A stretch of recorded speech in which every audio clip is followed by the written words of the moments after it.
Assalamualaikum warahmatullahi wabarakatuh. Shalom, Om Swastiastu, Namo Buddhaya, dan salam kebajikan serta salam sehat.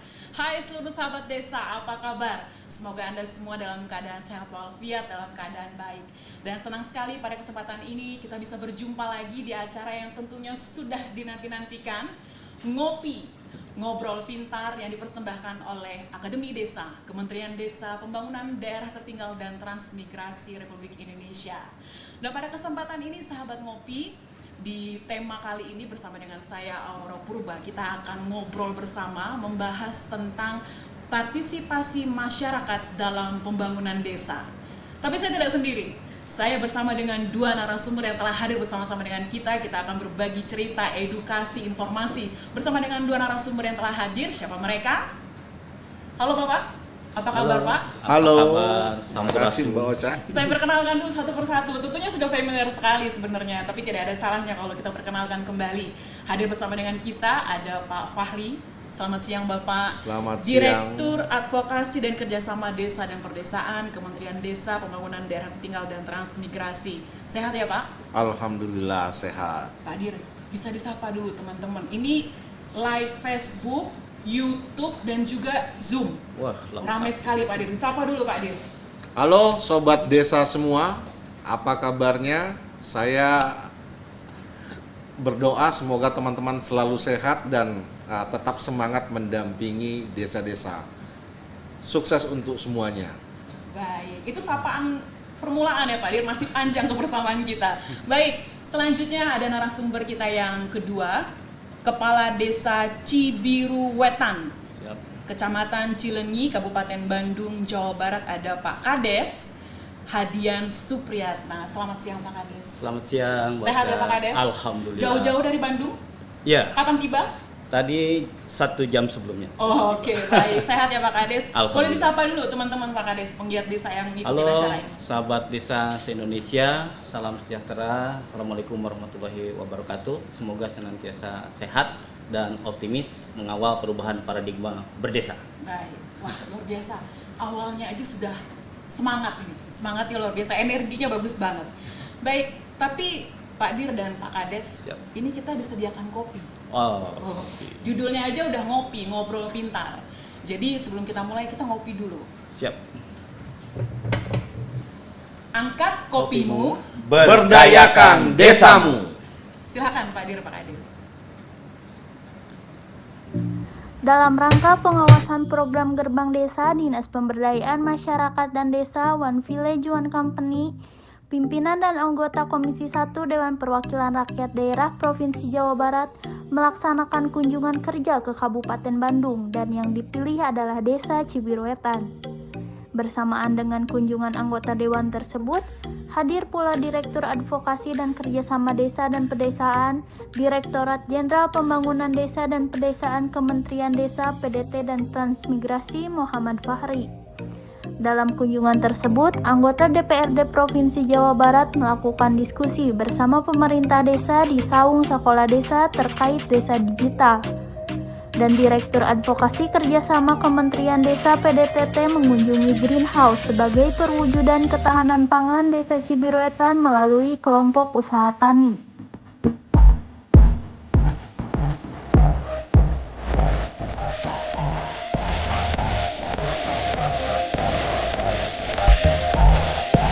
Assalamualaikum warahmatullahi wabarakatuh. Saya Muhammad Fahri, Direktur Advokasi dan Kerjasama Desa dan Perdesaan, Direktorat Jenderal Pembangunan Desa dan Perdesaan, Kementerian Desa, PDT dan Transmigrasi.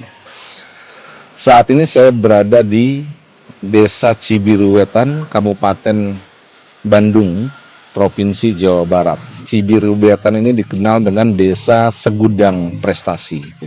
Banyak hal yang telah dicapai oleh Desa Cibiruwetan ini, baik dari segi transparansi informasi, kemudian tata kelola pemerintahan, kemudian dari pengelolaan berbagai sistem informasi berbasis masyarakat yang menjadikan desa ini menjadi salah satu destinasi studi tiru oleh berbagai daerah dan desa. Dan baru saja saya menyaksikan ada 120-an kepala desa dari Kabupaten Lombok Timur, Provinsi Nusa Tenggara Barat yang melaksanakan studi tiru di desa ini, ingin belajar bagaimana pengelolaan tata kelola pemerintahan, termasuk pengelolaan berbagai sistem informasi yang saat ini dikelola oleh Cibiru Wetan.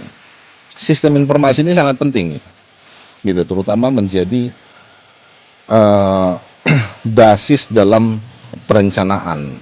Ya, saya paham betul bagaimana Cibiru Wetan ini dijadikan sebagai desa model untuk pengembangan sistem informasi pembangunan berbasis masyarakat yang dikembangkan oleh Kementerian Desa dan UNICEF, gitu. Ketika dilakukan pendataan berbasis aplikasi dengan handphone yang berbasis Android, kemudian ditemukan misalnya ada sekitar 400 anak yang dalam usia PAUD ternyata tidak bersekolah. Nah, ini kan masalah, gitu, yang harus diintervensi oleh desa. Sehingga dalam membuat kebijakan desa dalam perencanaan kegiatan tahunnya sudah memasukkan bagaimana 400 anak tadi terakomodir dalam pos-pos untuk pendidikan anak usia dini. Alhamdulillah berbagai persoalan telah diselesaikan. Nah, di sisi inovasi saya kira Cibiru Wetan ini juga memiliki lompatan yang luar biasa. Ada 20% misalnya ketahanan pangan yang bersumber dari dana desa ini dibuat seperti yang kita saksikan hari ini pengembangan hidroponik tanaman kangkung, gitu, yang dikelola oleh kelompok wanita tani yang produksinya itu kira-kira akan menghasilkan income 500.000 per 21 hari, gitu. Dan ini tentunya ditanam dengan sirkulasi yang sudah disepakati oleh antara desa dengan teman-teman kelompok wanita tani. Begitu juga dengan pengembangan ternak, gitu. Ada ayam kampung, kemudian ada ayam petelur dan seterusnya. BUMDes yang tadinya, gitu, belum menghasilkan apa-apa, tapi dengan pengembangan usaha dan inovasi yang dilakukan oleh Cibiru Wetan luar biasa. Hari ini sudah menghasilkan omset sekitar 300 juta yang sudah membiayai banyak karyawan yang telah bekerja di BUMDes maupun di unit usaha yang dikembangkan oleh BUMDes itu. Sukses terus untuk Cibiru Wetan, terus menjadi inspirasi bagi daerah dan desa lainnya di Indonesia. Terima kasih. Assalamualaikum warahmatullahi wabarakatuh.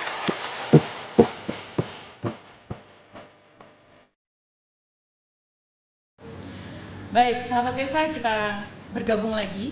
Tadi kita baru saja menyaksikan sedikit gambaran profil aktivitas dari Desa Cibiru Wetan, ya Pak Kades ya. Oke, tapi sebelum ke Pak Kades nih, saya harus ke Pak Dir dulu nih Pak Kades. Siap. Pak Kades terkait dengan Pak Dir, terkait dengan tema kita pada siang ini, partisipasi masyarakat dalam pembangunan desa. Sebetulnya kan ini tema yang sering sekali kita angkat pada forum-forum ya, tapi tidak pernah membosankan tema ini Pak Dir. Kalau pengamatan Pak Dir sendiri, bagaimana sih perkembangan partisipasi masyarakat desa saat ini, terutama implementasi undang-undang, terus juga SDGs desa, apa efeknya, bagaimana perkembangannya? Oke, makasih Mbak Ocha.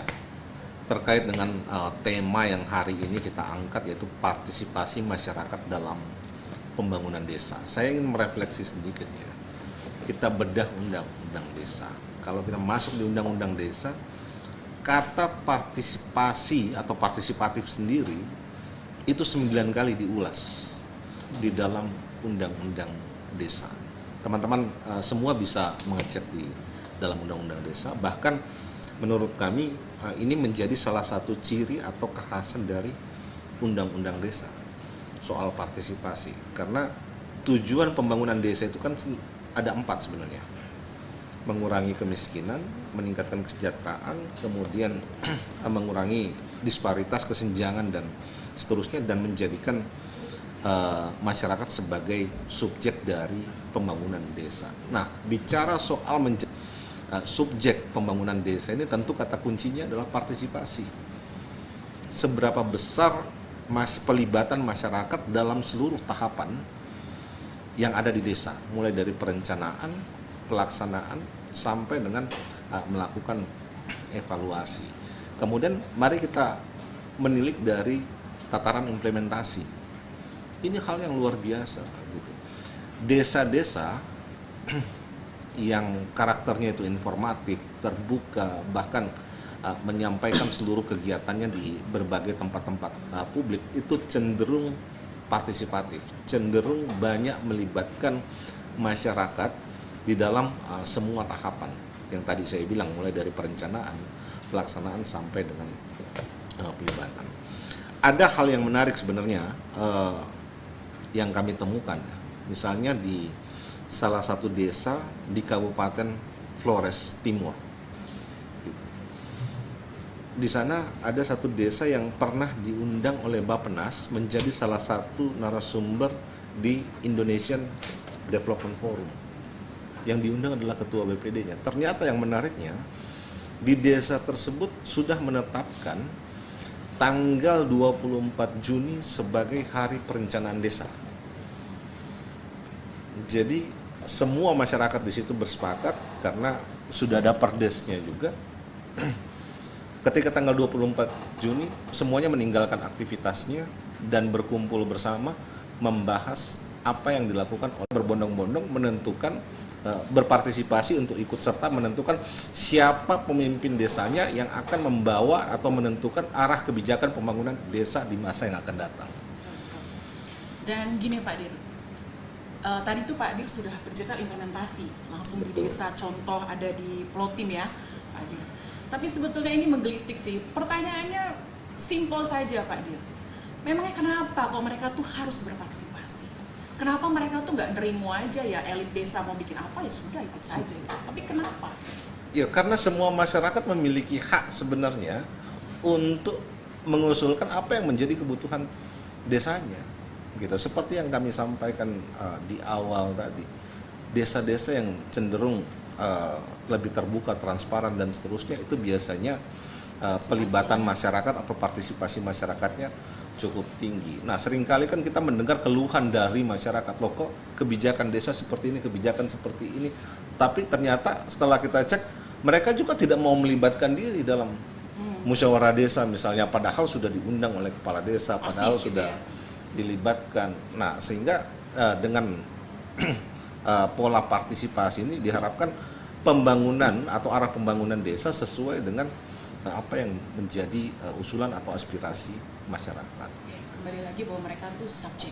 Betul. Tidak lagi menjadi objek. Tidak lagi menjadi objek. Jadi teman-teman semua, sahabat, sobat desa, teman-teman kepala desa, BPD, jadikanlah masyarakat sebagai subjek atau pelaku utama dari pembangunan desa. Karena memang mandat undang-undang desa, rohnya ada di sana. Oke, betul-betul. Pak Dir, sebetulnya kalau kita melihat bentuk-bentuk partisipasi yang paling real tuh apa sih? Yang paling real bisa kita lihat ada di desa? Ya, sudah pasti musyawarah desa, gitu. Karena musyawarah desa ini kan menjadi basis dari seluruh kepentingan politik, kepentingan masyarakat itu dituangkan ke dalam musyawarah desa. Kemudian ada kompetisi sebenarnya di musyawarah desa itu karena ya tadi anggaran yang walaupun semua desa sudah mendapatkan dana desa, tapi untuk mengakomodir seluruh aspirasi masyarakat tentunya itu menjadi terbatas. Nah, di Musdes itulah dikompetisikan mana yang betul-betul menjadi paling urgen, menjadi prioritas untuk dibiayai dengan dana desa misalnya ataupun sumber-sumber anggaran lain yang masuk ke desa. Nah, hal yang tidak mungkin terbiayai oleh APBDes misalnya itu biasanya diusulkan lewat musrenbang ataupun usulan-usulan desa melalui berbagai hal, berbagai forum, entah itu lewat dana aspirasi DPRD ataupun DPR dan seterusnya.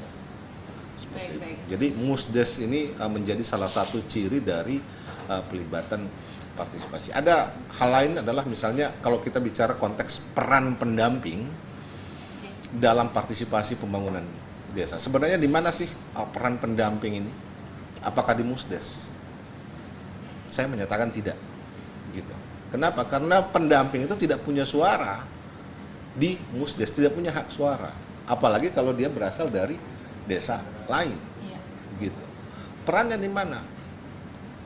Pramusdes ataupun di Musdus gitu. Disitulah kesempatan teman-teman pendamping untuk mengumpulkan entah itu kelompok masyarakat marginal, kelompok petani, kelompok perempuan di Pramusdes ini gitu.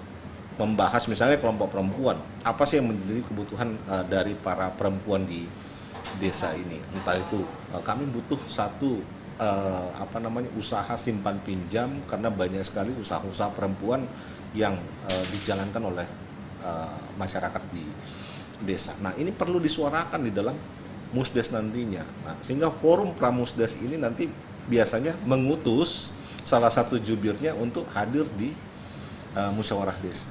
Gitu. Jadi peran pendamping sebenarnya ada di Baik. Ini udah jadi kunci sebetulnya Pak Dir. Pasti kan ini banyak sekali pendamping yang mengikuti ngopi ini gitu. Jadi semakin mengetahui di mana posisi mereka. Betul. Tuh, dalam partisipasi ini gitu. Jadi sebetulnya malah lebih fokus sebelum mempersiapkan masyarakat desa, ya kan, melihat kebutuhan-kebutuhannya apa, atau mungkin pasca juga ya Pak Dir, Pasca memastikan juga, bahwa betul. itu semua berjalan baik ya kan. Pengawalan, betul. Saya mau ke Pak Kades nih, Pak Kades. Siap. Tapi sebelum ke Pak Kades, sahabat desa, kami juga menyertakan link pertanyaan. Jadi bagi sahabat desa yang ingin mengajukan pertanyaan, silahkan boleh ajukan pertanyaannya di link. Dan kami berharap pertanyaannya sesuai dengan tema kita yang kita angkat pada kesempatan ini. Jadi sertakan nama Anda, dari mana, dan pertanyaannya diajukan kepada siapa, karena kita punya 2 narasumber. Siap. Baik, Pak Kades, Ya. ini ada trademark banget nih, Pak Kades itu Kades segudang prestasi. Dan tadi kita udah sempet ngobrol ya Pak Kades bahwa memang prestasinya luar biasa dari desa Cibiru Wetan ini ya. Boleh kita share sedikit lah biar semua teman-teman tahu. Ada Desa Peduli Pendidikan Tingkat Nasional 2020. Ya. Terus juga Anugerah Desa Pelaksana Keterbukaan Informasi Publik tahun 2021. Ya. Desa Pangan Aman Nasional tahun 2021, dan juga Lomba Desa Tingkat Kabupaten tahun 2022 kan paling baru akhir, ya. ya. Dan nominator Nasional Desa Anti Korupsi tahun Ya. 2020. Bulan Juni ini akan ditetapkan. Ya. Jadi masih nominasi, tapi masuk nominasi aja udah keren banget Pak Kades. Alhamdulillah. Berarti kan mengalahkan desa-desa lain nih.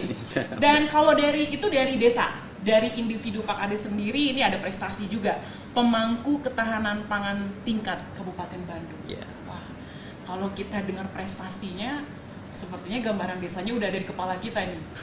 Siap. Tapi boleh cerita sedikit Pak Kades, Ya. bagaimana sih perkembangan partisipasi di desa Bapak? Sudahkah masyarakat betul-betul diberikan ruang? Baik, izin Pak Dir, sahabat desa semua, bahwa pertama partisipasi itu harus menjadi concern kita, menjadi garansi kita bahwa penyelenggaraan pemerintahan desa harus diwarnai oleh partisipasi masyarakat. Dalam konteks sederhana adalah bagaimana masyarakat terlibat secara langsung, kemudian mengambil keputusan secara kolektif, melaksanakan secara bersama-sama. Namun demikian tidaklah mudah untuk bagaimana kita bisa mendorong dan menggerakkan partisipasi masyarakat. Tentu harus ada political will yang kuat dari individu kepala desa sendiri, kemudian perangkat desa dan kelembagaan yang ada di desa.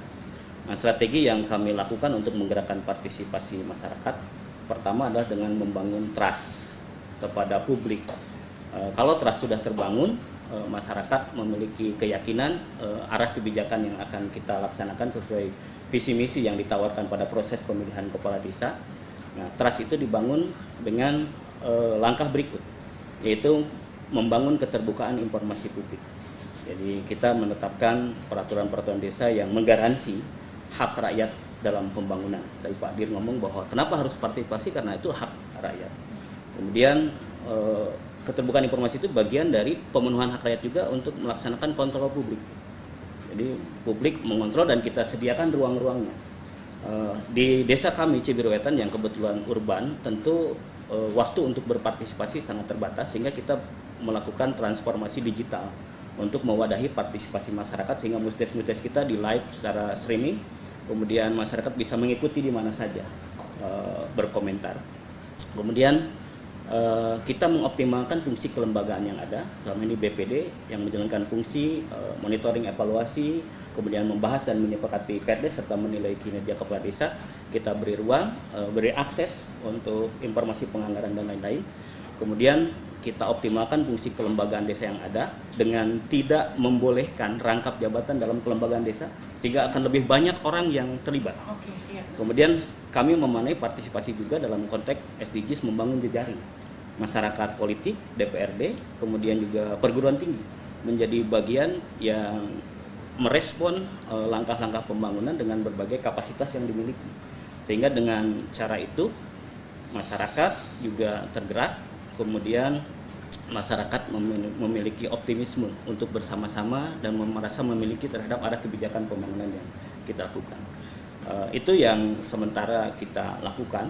Jadi tidak hanya menilai bentuk partisipasi itu dari kehadiran di Musdes, fisik gitu tapi ya? juga kita sediakan kanal dan memaknai partisipasi itulah tidak hanya mengajak masyarakat desa, tetapi juga pemerintah daerah secara pentahelik, perguruan tinggi juga menjadi bagian dari proses-proses itu. Saya kira itu yang kita lakukan. Berarti menarik sekali nih, banyak inovasi Ya. yang dibuat oleh kepala desa Siap. dan perangkat tentunya. Tapi gini Pak Kades, itu kan tidak serta-merta terus terbangun, Ya. terus langsung berjalan ideal kan, Ya. belum tentu juga gitu. Ya. Mungkin mereka juga bertanya nih teman-teman sahabat desa, berapa lama Pak Kades mencoba membangun ini sehingga bisa dirasakan sekarang? Yang saya lakukan adalah sejak mencalonkan diri menjadi kepala desa itu mencoba membangun trust dan menawarkan paradigma baru berdesa. Jadi akses kontrol publik, keterbukaan ini menjadi hal yang kita kampanyekan. Itu bagian dari mengajak dan menggaransi bahwa itu yang akan kita lakukan. Di tahap awal tentu kita bangun melalui peta jalan pembangunan. Jadi peta jalan pembangunan Cibiruetan dalam 6 tahun, setiap tahun ada 2 prioritas pembangunan. Hal yang paling utama tadi sesuai dengan pemikiran bahwa trust harus dibangun. Maka yang digedor pertama kali di tahun pertama pemerintahan yang saya pimpin adalah peningkatan layanan kepada masyarakat untuk surat menyurat, kemudahan mengurus hak-hak sipil, kemudian pelayanan kesehatan dasar, pelayanan pendidikan dasar, kemudian menyediakan radio komunitas, kemudian aplikasi untuk memberi ruang kepada masyarakat menyampaikan hak-haknya, baik itu mengkritisi maupun juga memberikan apresiasi. Dan di setahun pertama juga ada langkah yang tidak populer ketika saya berprinsip membangun kesepakatan dengan kawan-kawan perangkat desa. Kita ingin di desa ini banyak orang berpartisipasi, sehingga yang kita gedor adalah membuat peraturan desa tentang lembaga kemasyarakatan desa yang di sana diatur tidak boleh rangkap jabatan antar LKD. Sehingga memaksa setiap lembaga itu ada orangnya tersendiri, ada champion-champion, ada tokoh-tokoh sentral, tokoh-tokoh baru yang lahir, dan jumlah kader kita menjadi sangat luar biasa. Karena itulah sejatinya partisipasi masyarakat. Semakin banyak orang terlibat, semakin banyak pemikiran untuk mengambil keputusan, maka kualitas keputusan yang kita hasilkan biasanya lebih bermanfaat bagi masyarakat. Iya, betul-betul. Semakin banyak yang berpartisipasi ya, Yeah, Pak Kades ya. yeah. Itu menarik sekali ketika lembaga di kelembagaan desa itu tidak boleh ada rangkap.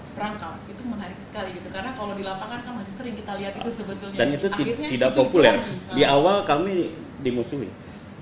Tetapi harus kami sampaikan kepada Pak Dir, ada konsekuensi yang harus kita bangun ketika kelembagaan itu dipecah. Tentu secara optimal porsi penguatan lembaga kemasyarakatan, kemudian pemberian wewenang kepada mereka untuk menjadi bagian dari proses-proses itu, sehingga pada akhirnya mereka sadar bahwa betapa besar peran masing-masing lembaga sehingga tidak bisa dikerjakan asal-asalan dan dirangkap-rangkap. Setelah mereka tahu mekanisme pelaporannya, ada pengelolaan keuangannya, ada penugasannya. Pada akhirnya hanya 6 bulan saja terjadi sedikit keresahan.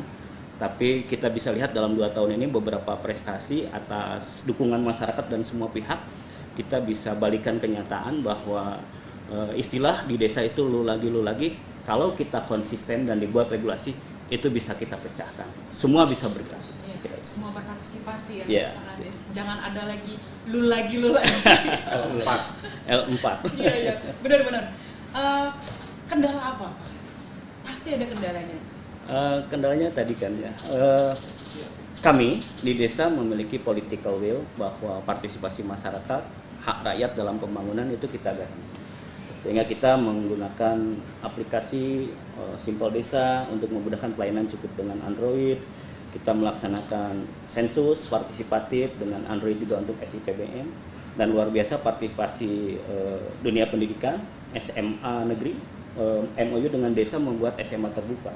Sehingga anak-anak yang karena kasus-kasus tertentu tidak bisa menyelesaikan sekolah, perguruan tinggi sekolah berpartisipasi membuka kelas baru dan mereka bisa keluar dengan ijazah setara SMA negeri, bukan paket. Itu keluarnya SMA negeri. Itu yang partisipasi. Kemudian untuk PAUD tadi di video Pak Dir sudah menyebut, kita menggandeng akademisi. Kita dengan UIN, dengan Universitas Pendidikan Indonesia, mereka memberikan penguatan kepada tenaga pendidik. Sehingga aspek partisipasi itu terlaksana. Nah, kendalanya adalah ketika kita punya political will, apalagi di hadapan pada masyarakat urban, kadang-kadang masyarakat sendiri yang tidak sadar haknya kita bela. Ya, itu kan problemnya. Jadi mengajak sebagian kecil masyarakat yang ketika aplikasi kita buat, apakah mereka memanfaatkan? Ketika informasi kita sebar melalui TV channel, YouTube channel, atau juga melalui banner, apakah mereka baca?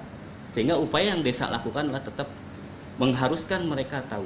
Dan kami sampai melakukan turun bersiaran radio dengan dukungan mobil Maskara kebetulan dari Provinsi Jawa Barat. Jadi siaran di dusun-dusun untuk menginformasikan penggunaan APBDes, menginformasikan pembangunan-pembangunan yang ada di desa. Jadi kita tidak berhenti pada saat masyarakat stagnan, tidak bergerak, kita yang menghadiri mereka. Dan alhamdulillah dengan proses itu dalam 2 tahun ini kita mulai menjadikan desa sebagai sebuah arena yang bisa diikuti oleh semua komponen masyarakat. Saya kira itu. Jadi kita jemput bola Jemput sebetulnya bola. ya, Pak Kades. Baik, Pak Direktur dan Pak Kades nih. Kita dari tadi kan bicara kalau kondisinya ideal. Ketika masyarakat desa ingin aktif, Ya. si pemerintah desanya juga memang terbuka. Ya. Atau ya gitu, berbalik. Sekarang kalau kondisinya nggak ideal dan saya yakin banget Banyak yang tidak banget ideal. yang mengalami tidak ideal. Masyarakatnya mau aktif, pemerintah desanya tertutup. Kebalik, pemerintah desanya sudah terbuka, masyarakatnya pasif. Kasus kami itu ada di Nah, kalau pasif. itu gimana Pak Diri? Karena itu pasti dialami. Oke. Saya kebetulan orang yang paling sering mungkin ke desa-desa ya, melihat langsung Iya. kondisi desa. Karakter desa itu kan beda-beda. Kalau di tempatnya Pak Cibiru itu lebih ke urban ya. Ya. Iya. Kemudian masyarakat cenderung masyarakatnya lebih kritis, pendekatan teknologi itu lebih cepat dan Pendidikan seterusnya. sudah bagus. Pendidikan sudah bagus. Nah, untuk karakter desa-desa yang rural misalnya, saya pernah temukan gitu. Salah satu tantangan partisipasi masyarakat itu adalah terlalu kuatnya elit di tingkat desa. Sampai kepala desanya sendiri mengeluh gitu. Kami sangat susah untuk melibatkan para pemuda-pemuda desa. Eranya sekarang milenial misalnya. Itu saya temukan di Temanggung. Kami sudah undang di dalam musyawarah desa gitu. Tapi begitu kita bermusdes, yang hadir di situ para tokoh elit dan seterusnya, justru anak-anak muda ini tidak berani untuk mengungkapkan pendapatnya gitu, tidak berani untuk mengeluarkan atau mengeksplor apa yang menjadi potensi yang mereka bersuara, ataupun ya. ide-idenya.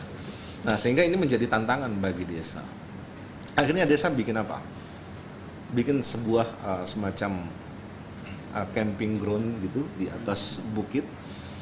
Mereka mengundang seluruh anak muda desa umur 18 sampai 35 tahun hadir di acara itu dengan judul tagline itu Desa Memanggil gitu. Jadi semalam suntuk nih mereka berapi unggun, brainstorming, curhat kira-kira apa sih yang kalian inginkan dari desa itu, karena diundang di mustes kalian nggak ngomong gitu.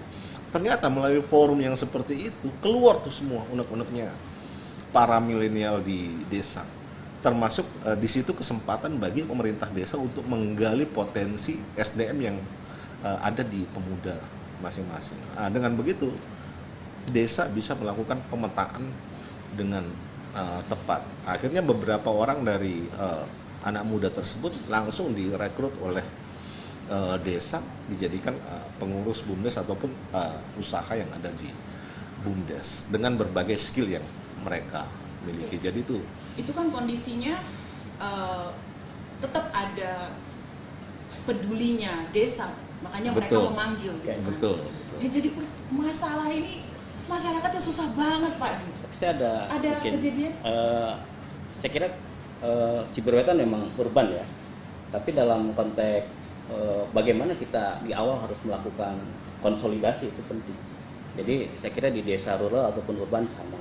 Pasca Pilkades itu yang harus dituntaskan oleh kepala desa terpilih adalah bagaimana melakukan konsolidasi terhadap elit-elit tadi, sehingga sama-sama bergerak dengan komitmen mengajak bahwa saat ini masyarakat sudah memberikan kepercayaan kepada yang terpilih dengan visi ini, dan mari mengajak untuk bersatu. Dan sebagai contoh konkret, saya di pemerintahan salah satu KAUR dan KAUR itu adalah calon nomor 2 menjabat kepala seksi pelayanan.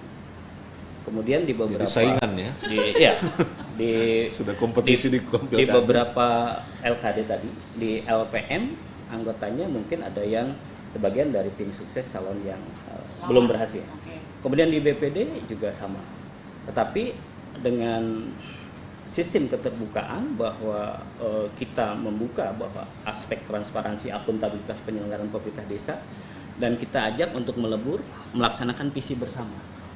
Dengan sedikit sentilan guyon, kalau visi yang kemarin masih ingin dijalankan, sabar sampai akhir masa jabatan. Mari di 2025 kita bertarung kembali secara sehat. Dan itu luar biasa. Jadi pengkotakan itu kan di desa biasanya lebih lama. Dan itu yang harus diselesaikan, Pak. Kalau itu tidak selesai, partisipasi itu agak sulit karena akan terjadi gontok-gontokan, kubu-kubuan. Maka clearkan itu. Saya kira rumus sering terjadi ketika kepala desa terpilih, terjadi perombakan perangkat, lembaga semua diganti. Ya roda tentu akan ada agak macet di tahun pertama karena ada aspek-aspek teknis operasional yang sudah dimiliki skillnya oleh yang sebelumnya, begitu digantikan agak keterlambatan.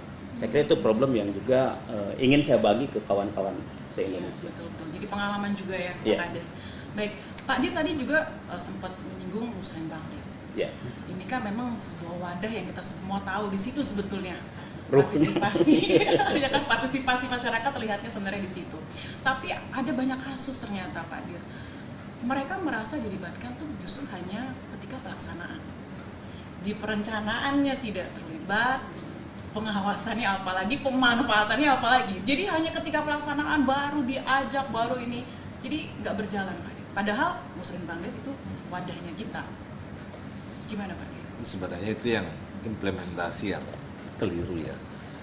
Tadi sudah betul Pak Kades sampaikan, ketika terpilih menjadi Kades mestinya dibuka ruang yang seluas-luasnya kepada masyarakat untuk terlibat dalam seluruh proses.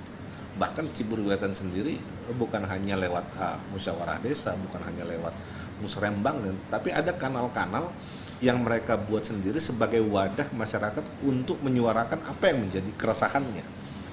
Gitu. Jadi ini juga sangat tergantung dari kreativitas dari desa itu sendiri. Ya seperti tadi Pak Kades Inovasi. ini ya, Japri BPD, Japri Pemdes itu ada jalan.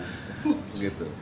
Membuat kanal-kanal khusus. Kemudian desa yang di Temanggung tadi saya katakan dia sampai membuat yang namanya satu event desa memanggil untuk melibatkan seluruh pemuda dan seterusnya. Dan perlu disampaikan oleh pemerintah desa ya bahwa ruang partisipasi masyarakat itu sebenarnya tidak terbatas. Ya.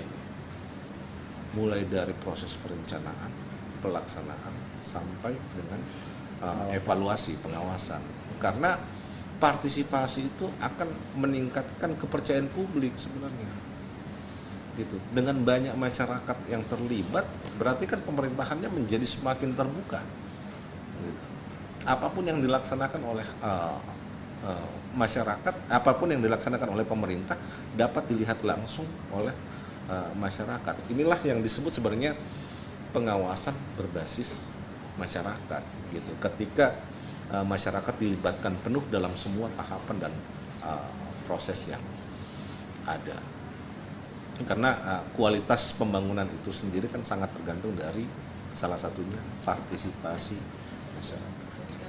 Jadi kalau sebenarnya ketika kita mampir main ke desa nih Pak Kades, Yeah. kita bisa lihat ada keterbukaan informasi, Yeah. ada kelompok-kelompok yang memang bergerak, kita langsung bisa merasa sih, oh ini pasti partisipasinya sangat baik gitu kan. Yeah.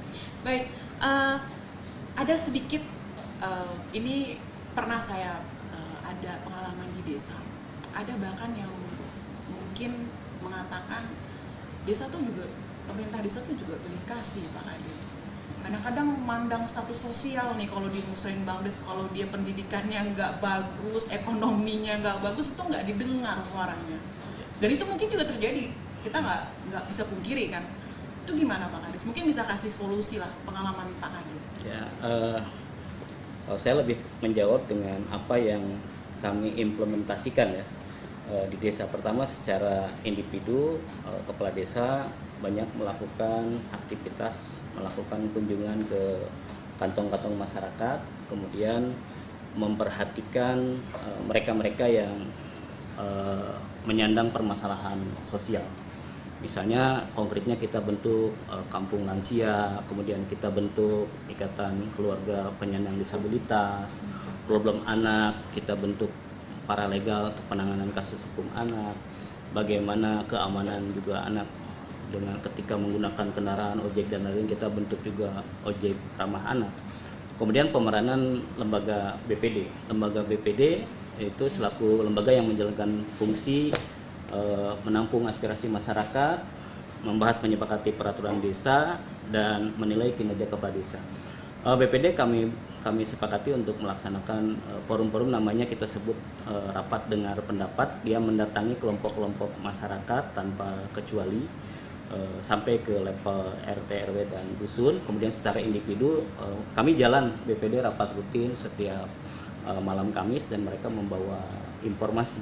Kemudian dalam hal masyarakat itu kan, kalau masyarakat marginal dia tidak bicara tentang konsep, tapi lebih bicara tentang keluhan yang harus segera direspon.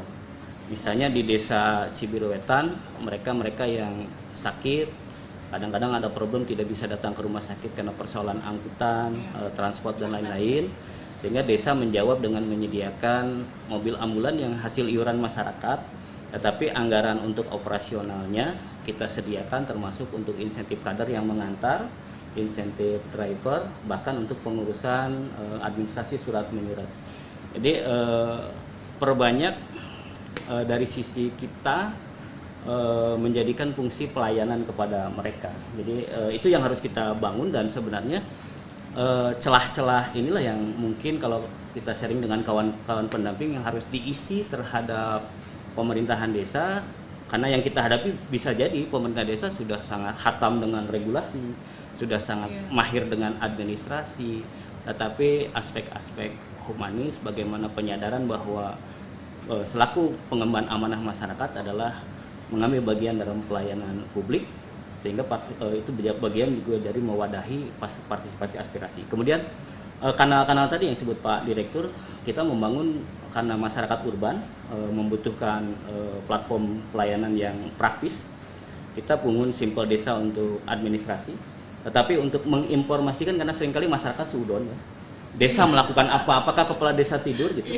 Maka kita punya aplikasi yang basisnya broadcast, yaitu radio desa digital dan TV desa digital. Jadi kalau radio desa bisa didengar juga di luar negeri, karena kita menggunakan aplikasi yang didukung tadi partisipasi perguruan tinggi. Kemudian di sana ada Japri BPD, ada lapor Pemdes. Yang uniknya, kalau warga Japri ke BPD, Kades tidak tahu, tiba-tiba BPD nyurati bahwa ada problem di lapangan. Begitupun ketika warga menilai kinerja anggota BPD yang kurang aspiratif, BPD kita himbaukan kepada pimpinan BPD bahwa tolong anggota Anda untuk lebih mendengar.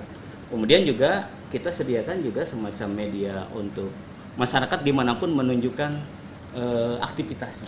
Jadi ada kanal pemberitaan, termasuk di desa juga dibentuk pewarta desa. Ada 15 pewarta, kemudian juga ada studio untuk kemudian ada program-program semacam ini, ada ngobrol bareng Hadian Supriyatna, ada Sakola Desa, dan lain-lain. Jadi kita lakukan semua untuk merangsang, mengajak. Tapi itu saja belum cukup. Bahwa terus harus kita sosialisasikan karena tadi masyarakat terlalu lama menghadapi situasi yang tidak ideal, sehingga apatismenya begitu tinggi. Itu perjuangan kita. Jadi ini Gimana? karakter desa seperti Cibiruetan ini dengan partisipasi dan keterbukaan yang luar biasa, keuntungannya apa? Satu, oknum-oknum LSM yang biasa menekan kepala desa itu aman. tidak masuk di situ. Betul. Bayangkan aja dia punya 15 orang pewarta desa, seluruh programnya terbuka, apalagi yang mau dicari. Dan oknum-oknum lainnya yang masuk ke desa dengan tujuan untuk menekan. Jadi itu salah satu keuntungan yang luar biasa dari keterbukaan ataupun membuka ruang untuk partisipasi masyarakat yang sebesar-besarnya. Saya yakin tidak akan masuk. Alhamdulillah. Dan terbukti sebetulnya ya. Kita ada misalnya ada surat permohonan dari LSM tertentu untuk mengetahui tentang APBD, rincian APBD. Tetapi sesuai regulasi kan karena kita mempedomani Undang-Undang Keterbukaan Informasi Publik, desa punya pejabat pengelola informasi desa, mereka memohon dulu informasi apa yang dibutuhkan, kebutuhannya untuk apa, dan desa sudah memagari dengan Perdes informasi yang terbuka serta merta yang dikecualikan. APBD serincian itu baru boleh dimungkinkan adanya revisi-revisi sehingga tidak menimbulkan suudon dari media. Tetapi ringkasan APBD oke. Dokumen APBD, LKPPD kalau media ingin melihat ditunjukkan. Ini dokumennya kami sudah buat, tetapi Anda tidak bisa bawa kecuali fotokopi sendiri monggo. So yang mana mau fotokopi segini kan gitu. Jadi kitanya nggak perlu takut. Alhamdulillah, apalagi sekarang sudah masuk nominasi KPK, banyak pihak juga melihat kalau KPK punya memberikan kepercayaan, insya Allah kami konsisten untuk menjadi desa anti korupsi. Baik, Pak Kades, itu inovasinya luar biasa semuanya Pak Kades, dan mudah-mudahan sih sahabat desa yang ngikutin ini bisa mengcopy dengan sangat baik dan segera membuat perencanaan-perencanaan untuk bisa membangun partisipasi masyarakat walaupun tetap disesuaikan dengan kondisi juga. Pak Dir, goals-nya pemerintah pusat dengan partisipasi masyarakat apa yang diharapkan? Sebenarnya yang diharapkan adalah kualitas pembangunan yang memenuhi seluruh prioritas bagi masyarakat desa. Cuma gini, seringkali kita temuin tantangan-tantangan di desa. Misalnya sekarang kan soal bagaimana pengentasan kemiskinan di tingkat desa. Saya sering ceramah di berbagai tempat soal kemiskinan. Kepala desa kadang-kadang sudah melibatkan kelompok masyarakat miskin untuk hadir gitu dalam musyawarah untuk menyuarakan apa sih sebenarnya yang menjadi kebutuhan mereka untuk dibiayai dengan anggaran yang ada di desa. Tapi persoalannya tadi tidak ngomong gitu. Ketika hadir di Musdes, mereka hadir gitu Secara fisik ya? Secara fisik gitu, tapi tidak berani mengungkapkan. Saya katakan gini sama teman-teman, jangan tunggu mereka untuk menyampaikan, karena biasanya kelompok marginal dan seterusnya itu tetap dengan kekerdilannya di forum ya gitu, tidak berani menyuarakan gitu. Tapi pernahkah kita berpikir untuk mengunjungi langsung? Biasanya orang kalau ketemu berdua dan seterusnya itu akan keluar semua unek-uneknya tuh apa sebenarnya yang membutuhkan. Nah, di situ keluar tuh. Nah, itu bagian dari partisipasi atau peran yang dilakukan oleh desa untuk membuka ruang kepada masyarakat yang seluas-luasnya. Dan saya kira ini juga terjadi di berbagai desa. Jadi goalsnya adalah bagaimana sebenarnya kan tujuan utama negara, pemerintah yang secara berjenjang itu bagaimana mengentaskan kemiskinan, meningkatkan kesejahteraan dan seterusnya. Ya tadi dengan ruang partisipasi yang luas, seluruh masyarakat yang dalam tanda kutip teridentifikasi marginal dengan kemiskinan yang masih disandang oleh masyarakat tersebut itu bisa terakomodir di dalam pembiayaan oleh desa. Baik, luar biasa nih Pak Dir dan Pak Kades. Ini sudah ada pertanyaan kah? Sepertinya sudah ya. Saya yakin ini pertanyaannya banyak sekali, tapi kami dari tim juga melihat kesesuaian dengan tema. Mohon izin nih Pak Dir dan Pak Kades, kita bisa. Oke. Tapi sebelum kita ke pertanyaan, Kita mau simak dulu video. Oke.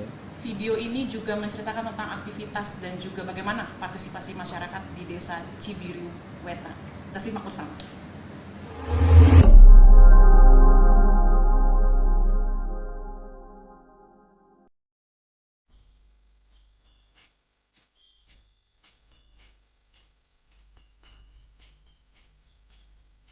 Dalam rangka mendukung program pemerintah mengenai prioritas penggunaan dana desa tahun 2022, di mana 20% diantaranya dialokasikan untuk kegiatan ketahanan pangan dan hewani. Pemerintah Desa Cibiru Wetan bersama masyarakat menyusun beberapa program dalam rangka pengembangan ketahanan pangan dan hewani. Antara lain memberikan bantuan masing-masing senilai 5 juta rupiah untuk mendukung penyediaan sarana produksi budidaya tanaman dalam polybag bagi kelompok wanita tani, kemudian membangun greenhouse untuk budidaya tanaman hidroponik yang dikelola juga oleh kelompok wanita tani, kemudian mengalokasikan anggaran untuk paket pengadaan kandang bagi peternakan ayam petelur yang dikelola oleh kelompok pengelola sampah organik dan juga maggot, termasuk juga pembuatan kandang untuk ayam kampung. Kegiatan ini juga terkolaborasi dengan program pemerintah daerah dengan Demplot Ketahanan Pangan yang dikelola oleh kelompok wanita tani yang ditanami oleh beberapa komoditas antara lain talas, cabai keriting, bawang, dan komoditas lainnya. Demikian kami informasikan program kegiatan ketahanan pangan di Desa Cibiru Wetan. Kalian ini tanaman hidroponik portable ya. Kita buat dengan rak dengan ukuran kecil. Ini kapasitasnya sekitar 100 tanaman, satu pohon tanaman yang kita tanami kali ini dengan tanaman pakcoy. Alhamdulillah tumbuh subur, cuma bedanya ini terbuka sehingga masih memungkinkan untuk diganggu oleh organisme pengganggu tanaman atau hama. Berbeda dengan yang di GH, itu aman dari serangan serangga. Demikian giat kebun hatinya PKK Desa Cibiru Wetan. Inilah tanaman hidroponik yang kali ini kita tanami dengan kangkung di umur bibit 14 hari ya. Nanti kita akan 21 hari ke depan, insya Allah ini sudah bisa dipanen. Kegiatan ini merupakan bagian dari program ketahanan pangan dan hewani, di mana selain digunakan untuk tanaman sayuran hidroponik, kita juga akan menggunakan untuk ternak ayam petelur dan ayam kampung.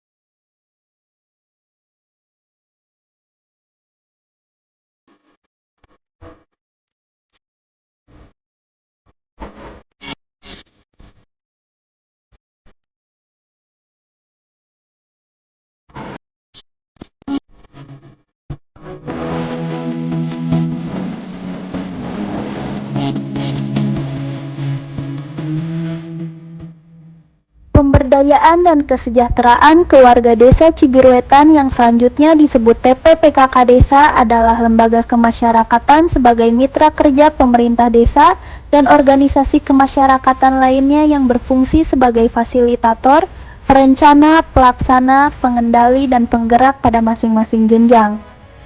Melalui salah satu program, TPPKK Desa Cibiru Wetan membuat taman PKK yang dapat dipergunakan sebagai arena bermain anak lansia dengan mengutamakan suasana nyaman, tenang, dan segar. Tanaman sayuran hidroponik juga tumbuh subur di area taman ini. Saya, Lusdiana Fitriani, mengabarkan untuk Suarga TV.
Wetan 22 Februari 2022. Persoalan air memang menjadi masalah apalagi di kala musim kemarau tiba. Pemerintah Desa Cibiru Wetan melalui rencana kerja sesuai arah kebijakan kepala desa yang salah satunya adalah pelayanan air bersih. Setelah di beberapa RW teratasi, kini melalui sumur dangkal permasalahan air di RW 2 dan 3 mulai membuahkan hasil. Semoga harapan masyarakat dan pemerintah senantiasa sejalan serta mendapatkan ridho dari sang pemilik segalanya. Saya Lusdiana Fitriani mengabarkan untuk Suarga TV.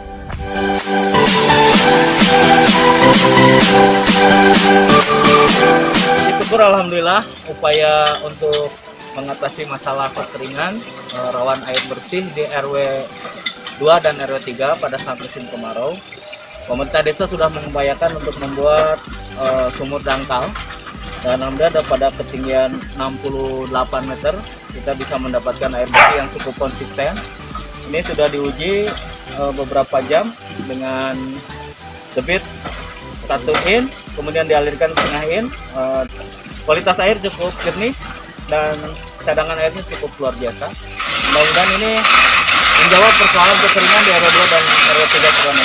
Air layak minum, layak pakai. Alhamdulillah puji syukur kita mengucapkan syukur alhamdulillah kepada Allah Subhanahu wa taala upaya kita diberikan keberhasilan. Terima kasih.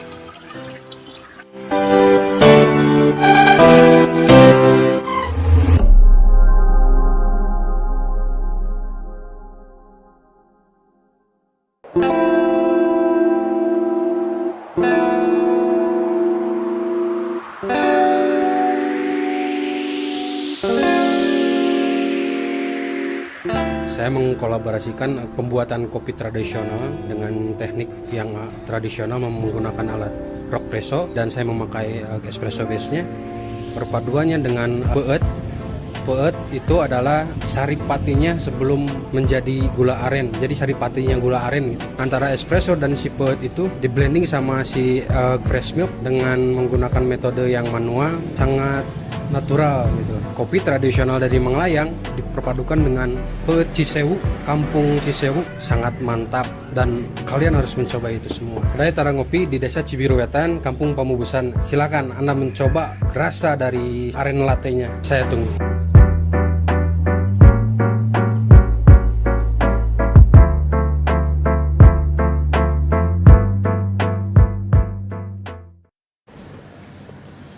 Baik, bergabung lagi bersama dengan kami sahabat desa, tetap bersama-sama dengan kami sampai dengan akhir karena ini semakin seru pembahasannya karena kita juga akan bahas pertanyaan dari sahabat desa yang sudah sampai ke kami.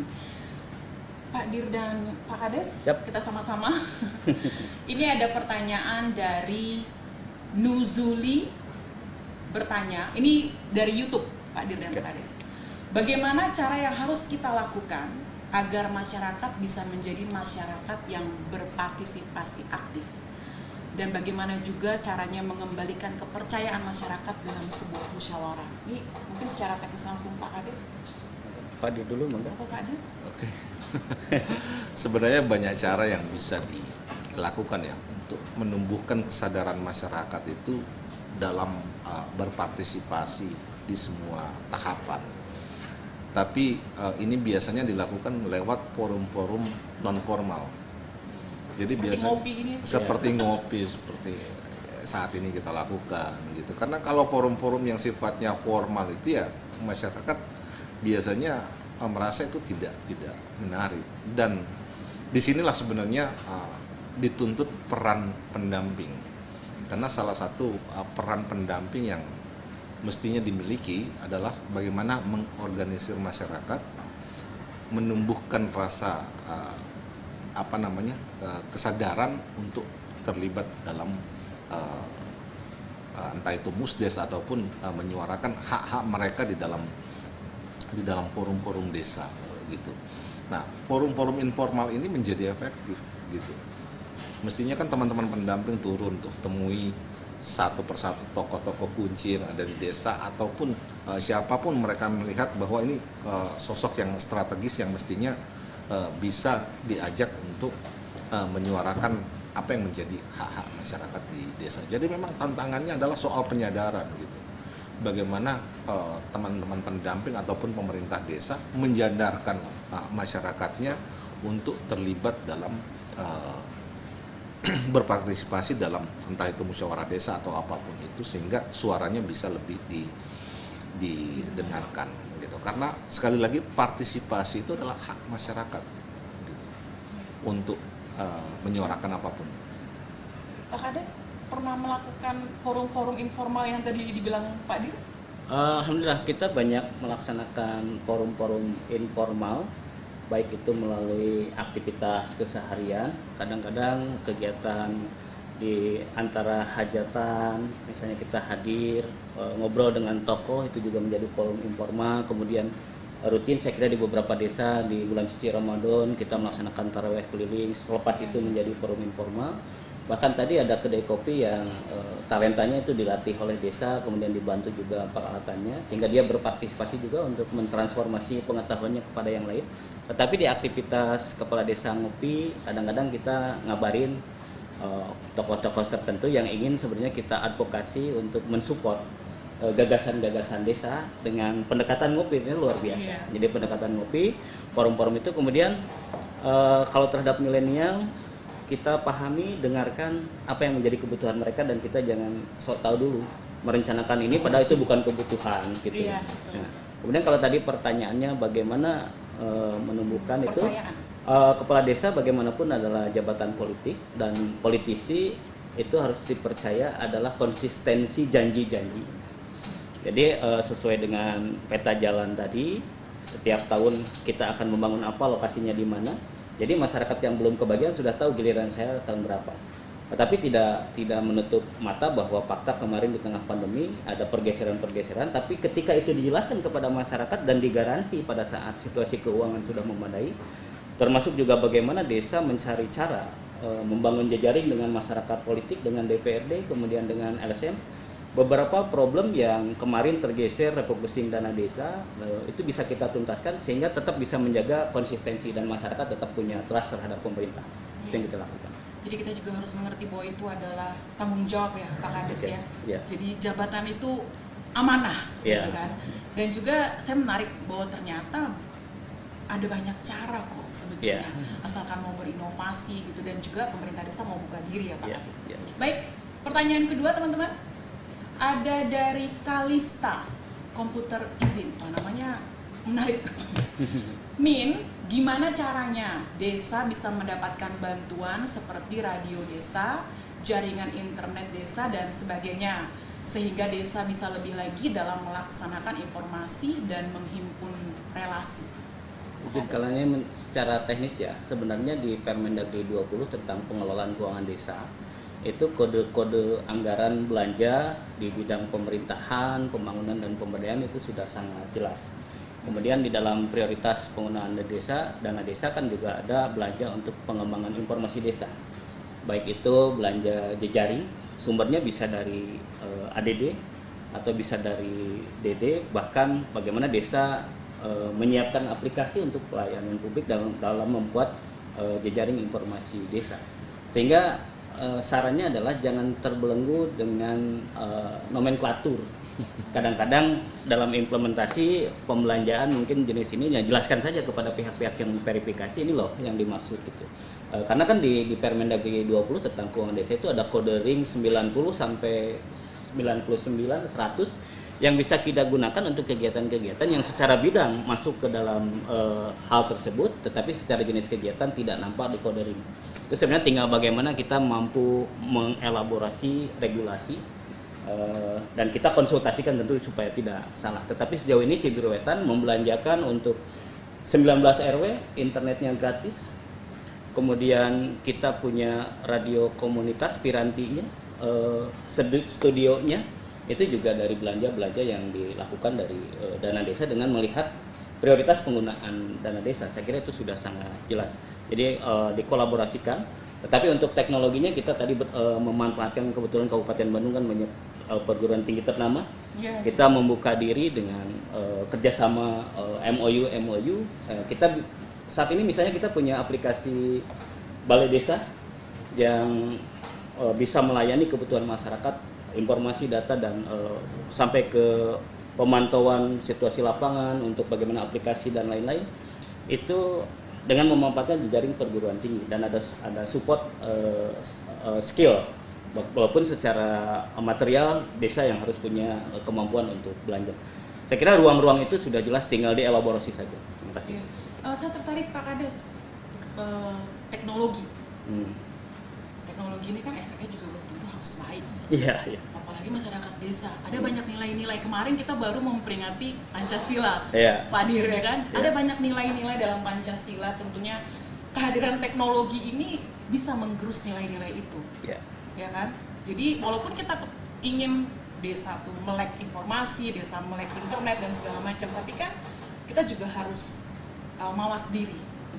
Pengaruhnya besar sekali. Apa yang dilakukan perangkat desa, kepala desa? Kepala desa salah satu kewajibannya kan ada di dalam kewenangan desa itu bagaimana desa melaksanakan kewenangan berdasarkan hak asal usul. Peranata sosial, nilai-nilai seni budaya itu menjadi bagian yang wajib harus dilestarikan desa. Sehingga tugas desa, misalnya kami di Cibiruetan itu menyediakan fasilitas untuk kegiatan latihan tari, kemudian juga memfasilitasi kegiatan-kegiatan adat tahunan, kemudian juga di dalam radio tadi ada siaran tentang seni tradisional, musik-musik Sunda, itu menjaga nilai-nilai. Di samping kita melalui paralegal, kemudian melalui Karang Taruna dalam bingkai tadi kita tidak menyebut rapat Karang Taruna karena boring, itu namanya Kongres Pemuda Desa, kemudian Rembuk Warga Karang Taruna. Kita menitipkan nilai-nilai dan membangun bagaimana partisipasi alim ulama juga menguatkan itu, termasuk paralegal tadi itu ke sekolah-sekolah mendatangi untuk memberikan edukasi tentang bahaya narkoba, seks bebas, kemudian bullying dan lain. Karena kan kalau kita melihat di YouTube banyak tidak bisa kita saring, kecuali kita melakukan upaya-upaya itu. Gitu. Saya kira itu, Mbak. Hadir. Nilai-nilai Pancasila ini nggak boleh tergerus. Kemarin kan Gus Menteri juga mengeluarkan tagline, quote sangat bagus sekali itu, Pak Dir. Saya juga sempat mencatat karena saya suka sekali kata-katanya. Nilai-nilai Pancasila menginspirasi pembangunan desa berdasarkan kebinekaan dan budaya asli desa. Itu bagus banget Pak Dir. Jadi bagaimana kita tetap menjaga kearifan lokal dan juga melibatkan banyak unsur lembaga-lembaga desa. Dalam perspektif SDGs desa ini sebenarnya masuk dalam SDGs 18. Gitu. Kelembagaan desa yang dinamis dan budaya desa yang adaptif gitu. Jadi sebenarnya pembangunan itu tidak boleh lepas dari akar budaya yang sudah berkembang di masyarakat. Jadi kearifan lokal itu menjadi sangat penting untuk dilestarikan oleh masyarakat desa.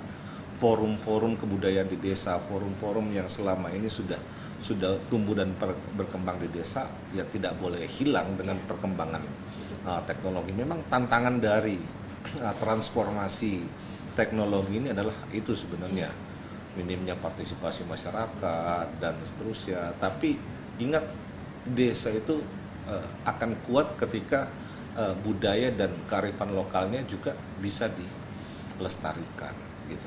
Satu contoh misalnya gotong royong di tingkat desa kan selama ini juga masih bertahan ya, gitu, dengan segala kearifan lokal yang tapi di sisi lain teknologi juga sebenarnya hadir untuk memudahkan masyarakat, bukan untuk menggerus nilai-nilai budaya. Misalnya di era pandemi kemarin semuanya harus belajar online, masyarakat menjadi susah nih, apalagi yang tidak punya gadget, tidak punya fasilitas dan seterusnya. Nah, di beberapa desa saya lihat itu difasilitasi gitu. Desa mengadakan internet dan kemudian itu menjadi fasilitas bagi warga untuk belajar secara online. Dan dari sisi Permendes sendiri kan dibuka ruang tuh. Kalau pertanyaan tadi bagaimana sih mendapatkan bantuan radio, internet dan seterusnya, ini masuk dalam sistem informasi desa tinggal gitu. Jadi ya tinggal desanya apakah merasa itu menjadi kebutuhan atau enggak. Kalau berpikir seperti Cibiruetan, saya kira pasti dianggarkan karena itu menjadi kanal bagi masyarakat untuk berpartisipasi. Juga hal lainnya adalah bagaimana teknologi itu bisa mempermudah akses, membuka jejaring masuknya berbagai pihak ke Cibiruetan.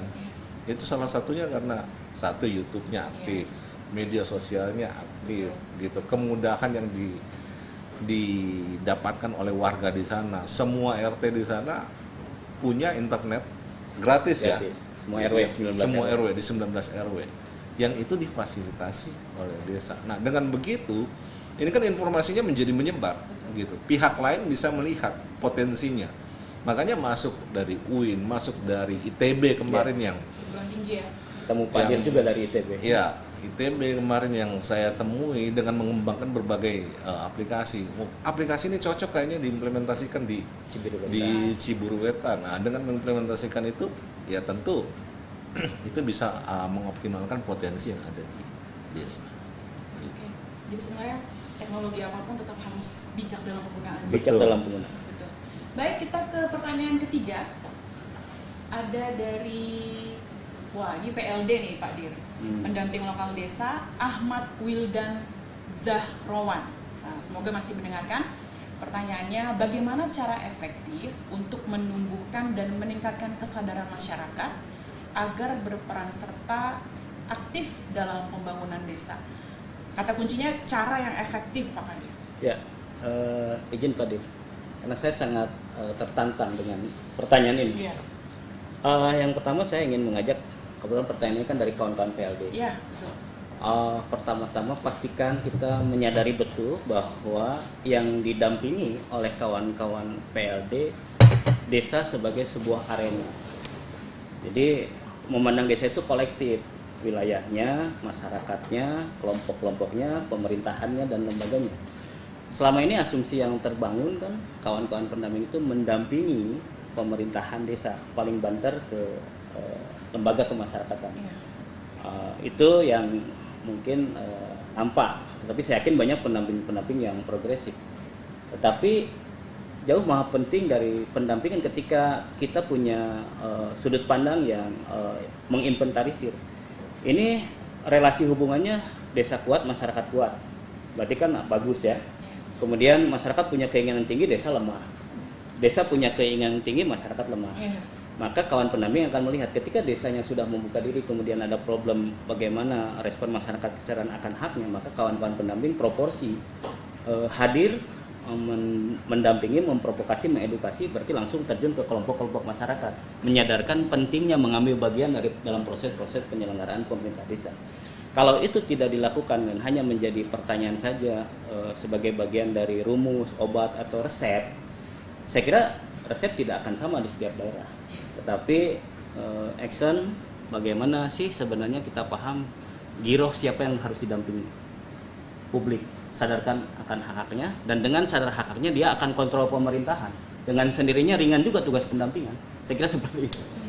Berarti sesuai dengan tadi Pak Adir bilang, peran pendamping lagi-lagi. Iya.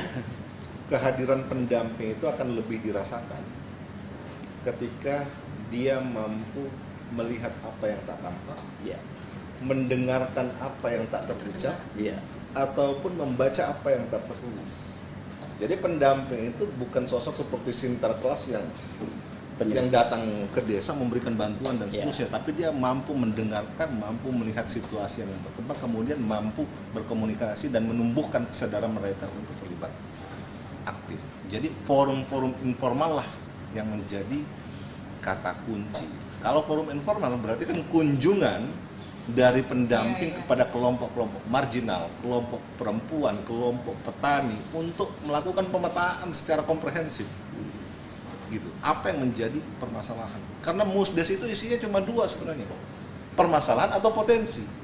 Sehingga ketika menjadi APBDes, jawabannya juga cuma dua, bagaimana mengatasi permasalahan yang ada atau mengungkit potensi yang dimiliki oleh desa ini. Jadi seperti itu. Dan keberhasilan pendampingan sebenarnya ketika daya kritis masyarakat itu meningkat. Iya. Betul. Dari yang tadinya biasa menjadi melek, dari tadinya yang diam menjadi bergerak, itu keberhasilan dari pendampingan. Iya, betul. Berarti teman-teman pendamping nih, saya yakin banyak yang ngikutin. Jadi ini bisa jadi sebuah cara efektif, bisa dilakukan di tempat Anda mengabdi dan tempat Anda bertugas. Baik, Pak Dir dan Pak Kades, ini sudah mau di ujung. Nggak terasa nih, sudah hampir 1,5 jam kita bercerita, ngobrol bareng. Memang itulah yang forum informal itu, Pak Dir. Nggak terasa kan, tapi ada banyak informasi yang bisa didapatkan. Closing dari Pak Dir, mungkin motivasi yang bisa disampaikan kepada seluruh sahabat desa, upaya apa yang bisa mereka lakukan secara efektif, membangkitkan, oh ternyata bisa kok kita lakukan ini. Dari Pak Dir. Tingginya partisipasi masyarakat dalam proses pembangunan desa akan menunjukkan kualitas pembangunan desa itu sendiri.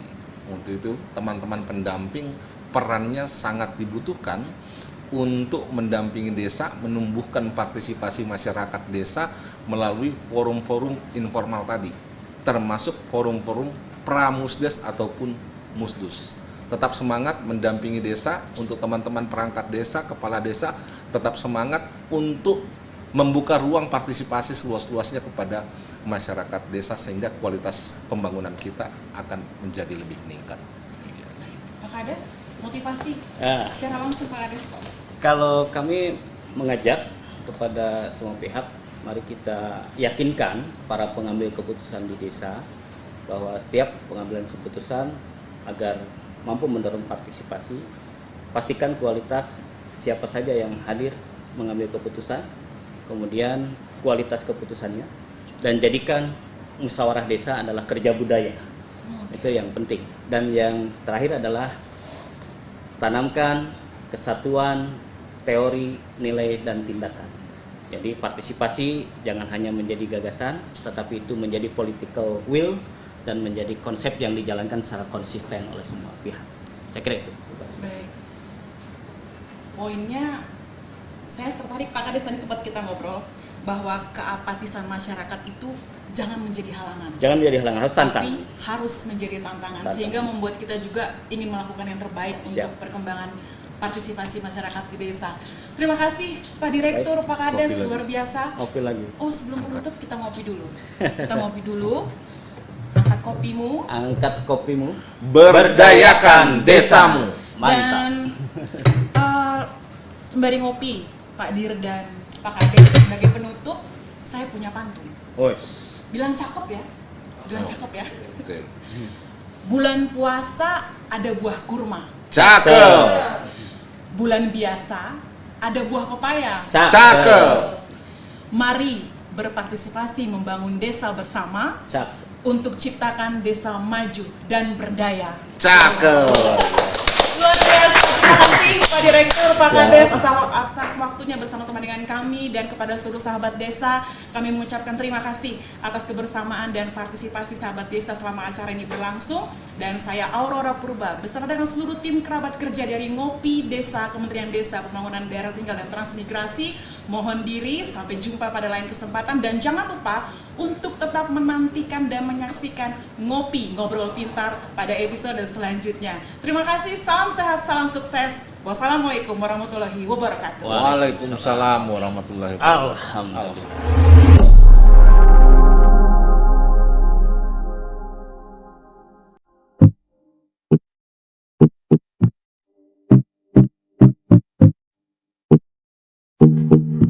Dalam rangka pengawasan program Gerbang Desa Dinas Pemberdayaan Masyarakat dan Desa One Village One Company, pimpinan dan anggota Komisi 1 Dewan Perwakilan Rakyat Daerah Provinsi Jawa Barat melaksanakan kunjungan kerja ke Kabupaten Bandung, dan yang dipilih adalah Desa Cibiruetan. Bersamaan dengan kunjungan anggota Dewan tersebut, hadir pula Direktur Advokasi dan Kerjasama Desa dan Pedesaan, Direktorat Jenderal Pembangunan Desa dan Pedesaan Kementerian Desa, PDT dan Transmigrasi Muhammad Fahri. Dalam kunjungan tersebut, anggota DPRD Provinsi Jawa Barat melakukan diskusi bersama pemerintah desa di saung sekolah desa terkait desa digital. Dan Direktur Advokasi Kerjasama Kementerian Desa PDTT mengunjungi greenhouse sebagai perwujudan ketahanan pangan Desa Cibiruetan melalui kelompok usaha tani.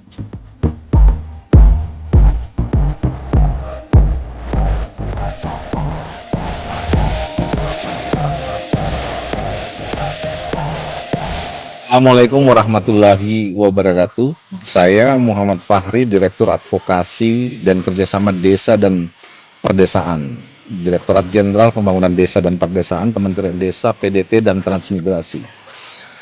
Saat ini saya berada di Desa Cibiruwetan, Kabupaten Bandung, Provinsi Jawa Barat. Cibiruwetan ini dikenal dengan Desa Segudang Prestasi.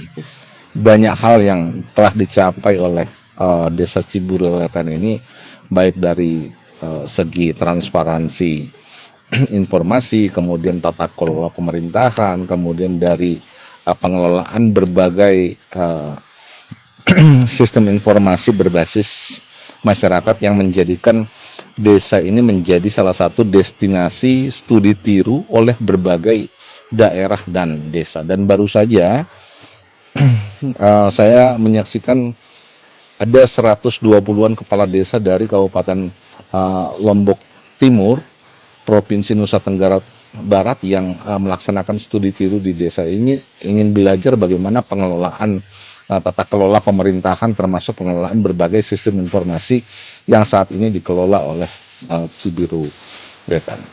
Sistem informasi ini sangat penting, gitu, terutama menjadi basis dalam perencanaan.